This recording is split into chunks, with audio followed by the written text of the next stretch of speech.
اور قوم سمود کی طرف ان کے بھائی صالح کو بھیجا تو صالح نے کہا کہ اے قوم، اللہ ہی کی عبادت کرو، اس کے سوا تمہارا کوئی معبود نہیں۔ تمہارے پاس تمہارے پروردگار کی طرف سے ایک معجزہ آ چکا ہے، یعنی یہی اللہ کی اونٹنی تمہارے لیے معجزہ ہے، تو اسے آزاد چھوڑ دو کہ اللہ کی زمین میں چرتی پھرے، اور تم اسے بری نیت سے ہاتھ بھی نہ لگانا، ورنہ عذاب علیم تمہیں پکڑ لے گا۔ اور یاد تو کرو جب اس نے تم کو قوم عاد کے بعد سردار بنایا اور زمین پر آباد کیا کہ نرم زمین میں محل تعمیر کرتے ہو اور پہاڑوں کو تراش تراش کر گھر بناتے ہو، پس اللہ کی نعمتوں کو یاد کرو اور زمین میں فساد نہ کرتے پھرو۔ تو ان کی قوم میں سردار لوگ جو تکبر کرتے تھے، غریب لوگوں سے جو ان میں سے ایمان لے آئے تھے، کہنے لگے،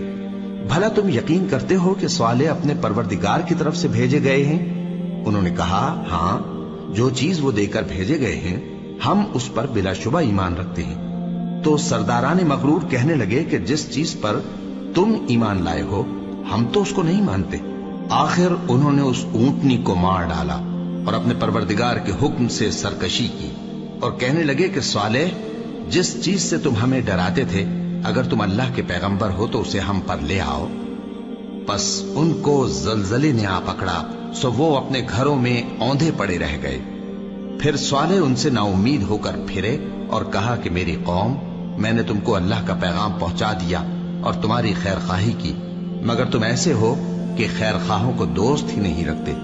اور اسی طرح جب ہم نے لوط کو پیغمبر بنا کر بھیجا تو اس وقت انہوں نے اپنی قوم سے کہا کہ تم ایسی بے حیائی کا کام کیوں کرتے ہو کہ تم سے پہلے اہل عالم میں سے کسی نے اس طرح کا کام نہیں کیا، یعنی خواہش نفسانی پورا کرنے کے لیے عورتوں کو چھوڑ کر مردوں کے پاس آتے ہو۔ حقیقت یہ ہے کہ تم لوگ حد سے نکل جانے والے ہو۔ اور ان لوگوں سے اس کا جواب کچھ نہ بن پڑا، اور بولے تو یہ بولے کہ ان لوگوں یعنی لوط اور اس کے گھر والوں کو اپنے گاؤں سے نکال دو کہ یہ لوگ پاک بننا چاہتے ہیں۔ تو ہم نے ان کو اور ان کے گھر والوں کو بچا لیا، مگر ان کی بیوی نہ بچی کہ وہ پیچھے رہنے والوں میں ہو گئی، اور ہم نے ان پر پتھروں کی بارش برسائی، سو دیکھ لو کہ گناہگاروں کا کیسا انجام ہوا۔ اور مدین کی طرف ان کے بھائی شعیب کو بھیجا تو انہوں نے کہا، اے قوم، اللہ ہی کی عبادت کرو، اس کے سوا تمہارا کوئی معبود نہیں۔ تمہارے پاس تمہارے پروردگار کی طرف سے نشانی آ چکی ہے، تو تم ناپ اور تول پوری کیا کرو اور لوگوں کو چیزیں کم نہ دیا کرو، اور زمین میں اصلاح کے بعد خرابی نہ کرو۔ اگر تم صاحب ایمان ہو تو سمجھ لو کہ یہ بات تمہارے حق میں بہتر ہے، اور ہر رستے پر مت بیٹھا کرو کہ جو شخص اللہ پر ایمان لاتا ہے اسے تم ڈراتے اور اللہ کی راہ سے روکتے اور اس میں کجی ڈھونڈتے ہو۔ اور اس وقت کو یاد کرو جب تم تھوڑے سے تھے تو اللہ نے تم کو جماعت کثیر کر دیا، اور دیکھ لو کہ خرابی کرنے والوں کا انجام کیسا ہوا۔ اور اگر تم میں سے ایک جماعت میری رسالت پر ایمان لے آئی ہے اور ایک جماعت ایمان نہیں لائی تو صبر کیے رہو،